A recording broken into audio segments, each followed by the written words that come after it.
ஓம் வாராகித்தாயே போற்றி. அனைவருக்கும் வணக்கம். நான் உங்கள் சாந்தி பேசுறேங்க. இன்றைய பதிவுல நம்ம என்ன பார்க்க போறோம் அப்படின்னு பார்த்தீங்கன்னா, நாளை ஆடி கடைசி ஞாயிற்றுக்கிழமை இந்த பொருளை வைத்து சுற்றி போடுங்கள், பொல்லாத கண் திருஷ்டியும் பொடியாக்கி விடும் அப்படின்னு சொல்லியிருக்கேன் இல்லைங்களா? அப்படி என்ன பொருளை வைத்து நாம சுற்றி போட வேண்டும் அப்படிங்கிறத பத்தி தெளிவாக இந்த பதிவுல நாம பார்க்கலாம். இப்போ பார்த்தீங்கன்னா, நாளைய தினம் ஆடி கடைசி ஞாயிற்றுக்கிழமை நம்ம அம்பாளை வழிபாடு செய்யக்கூடிய ஒரு அற்புதமான நாள்.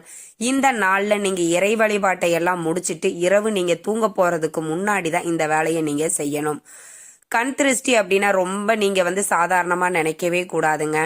கண் திருஷ்டி இருந்தா காரிய தடைகள் வரும், வீண் விரய செலவுகள் வரும், உடம்பு பார்த்தீங்கன்னா ரொம்ப சோர்வா இருக்கும். இந்த மாதிரி எல்லாம் இருக்குது அப்படின்னாலே நம்மளுக்கு கண் திருஷ்டிகள் இருக்குது அப்படிங்கிறது அர்த்தங்க. கண் திருஷ்டி தானங்க. இது என்ன செய்ய போகுது அப்படின்னா, கல்லடி பட்டாலும் கண்ணடி படக்கூடாது அப்படின்னு நம்முடைய முன்னோர்கள் பழமொழியை சொல்லி வச்சிருக்கிறாங்க இல்லைங்களா? ஆக இந்த கண் திருஷ்டி அப்படிங்கிறது ரொம்ப கொடியது. இந்த கண் திருஷ்டியை ஆடி மாதத்தில் வரக்கூடிய கடைசி நாள் செய்வது ரொம்ப விசேஷம். அதிலேயும் ஞாயிற்றுக்கிழமையோடு நம்மளுக்கு இந்த நாள் கடைசி ஞாயிற்றுக்கிழமை வருகிறது இல்லைங்களா? அப்ப இந்த நாள்ல நாம சுத்தி போடும்போது நாம இவ்வளவு நாள் நாம என்னென்ன செய்கிறோமோ அதுல யார் யாரெல்லாம் சும்மா போற போக்குல சொல்லிட்டு போயிடுவாங்க, அது ஒரு கண் திருஷ்டியாக நம்மளுக்கு மாறிடும்.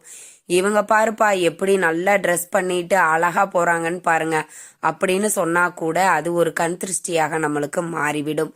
ஆக இந்த கண் திருஷ்டியை போக்குவதற்கு நாம செய்யக்கூடிய ஒரு எளிய விஷயம்தாங்க.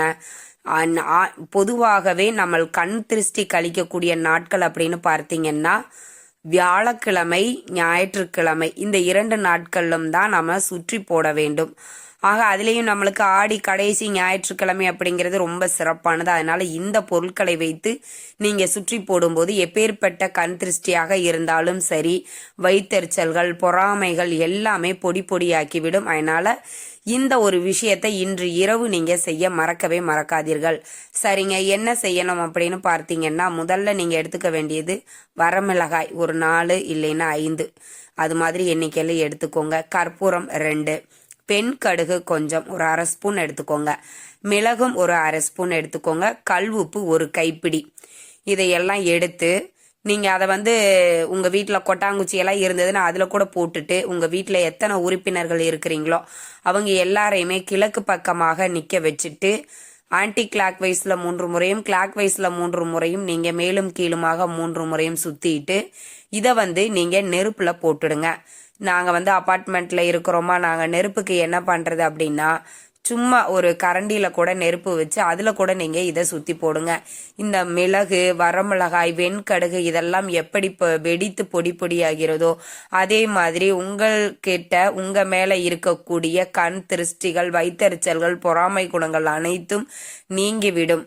இது ரொம்ப ரொம்ப பவர்ஃபுல்லானது. நம்முடைய ஆதி காலத்துல இருந்தே முன்னோர்கள் எல்லாருமே வழியாக இப்படிதான் சுத்தி போட்டுட்டு இருந்தாங்க. இப்போ பார்த்தீங்கன்னா நிறைய பேர் கண் திருஷ்டி அப்படியெல்லாம் ஒண்ணுமே கிடையாது, இவங்களா ஒரு ரூமர்ஸை கிரியேட் பண்ணிட்டு அதுக்கு இதை பண்ணுங்க அதை பண்ணுங்கன்னு சொல்லிடுவாங்க அப்படின்னு இப்போ இருக்கிற ஜென்ரேஷன் நிறைய பேர் அதை நினைக்கிறாங்க. அப்படியெல்லாம் கிடையவே கிடையாது. உங்களுக்கு கண் திருஷ்டி இருக்குது அப்படிங்கிறத ஒரு சில விஷயங்கள்ல வச்சே நீங்க கண்டுபிடிச்சிடலாம். நீங்க நல்லா ஆக்டிவா இருப்பீங்க. லாஸ்ட் ஒரு 2-3 டேஸாவே ரொம்ப சோம்பேறியா ஒரு மாதிரி ரொம்ப டயர்டா இருக்கிற மாதிரி நீங்க ஃபீல் பண்ணுவீங்க. குழந்தைகள் வீட்டில் இருக்காங்கன்னா எந்நேரமும் அழுதுகிட்டே இருப்பாங்க. மருத்துவ செலவு அடிக்கடி வந்துகிட்டே இருக்கும். வீண் விரய செலவுகள் ஏற்பட்டுக்கிட்டே இருக்கும். ஏதாவது ஒரு சுபகாரியம் செய்யலான்னு நினைச்சிருப்பீங்க, அதுல நிறைய தடைகள் வந்துகிட்டே இருக்கும். இந்த மாதிரி இருக்குது அப்படின்னாலே உங்களுக்கு கண் திருஷ்டிகள் இருக்குது அப்படிங்கிறது அர்த்தம். அதே மாதிரி காலில் நிலைவாசல் படியில இடிக்கிறது, காலில் அடிக்கடி அடிபடுறது, இந்த மாதிரி விஷயங்கள் இருந்தாலும் நிச்சயம் உங்களுக்கு கண் திருஷ்டி இருக்குது. அப்போ அந்த கண் திருஷ்டியை நாம எப்படி போக்கணும் அப்படின்னு பார்த்தீங்கன்னா, இந்த ஞாயிற்றுக்கிழமை அன்று இப்ப நான் சொல்லக்கூடிய பொருட்கள் அனைத்தையும் சேர்த்து வைத்து நீங்க சுத்தி போடுங்கள். ரொம்ப விசேஷமானது. உங்க மேல இருக்கக்கூடிய கண் திருஷ்டிகள் அனைத்தும் நீங்கிவிடும். வரமிளகாய், நம்மளுக்கு வந்துட்டு கற்பூரம், வெண்கடுகு, மிளகு, கல்லுப்பு இது எல்லாமே நம்ம வீட்டில் இருக்கக்கூடிய பொருள் தான் இல்லைங்களா? ஆக இந்த பொருட்களை வச்சு நாம சுத்தி போடும்போது அது எப்பேற்பட்ட கண் திருஷ்டியாக இருந்தாலும் சரிங்க, அது உங்களுக்கு நீங்கிவிடும். அதற்கப்புறம் நீங்க எடுத்து வைக்கக்கூடிய ஒவ்வொரு முயற்சியுமே அது ஒரு வெற்றியை நோக்கி போகும் அப்படிங்கிறது ஐதீகம். நாளைய தினம் இந்த ஒரு விஷயத்தை செய்ய மறக்கவே மறக்காதீர்கள். இந்த தகவல் உங்களுக்கு ரொம்பவுமே பயனுள்ளதாக இருந்திருக்கும்னு நினைக்கிறேன். வீடியோ பிடிச்சிருந்தா லைக் பண்ணுங்க, ஷேர் பண்ணுங்க, கமெண்ட் பண்ணுங்க. இந்த பதிவை உங்களுடைய உற்றார் உறவினர்கள் நண்பர்களுக்கும் ஷேர் பண்ணுங்க, அவங்களும் பார்த்து பயன்பெறட்டும். நன்றி, வணக்கம்.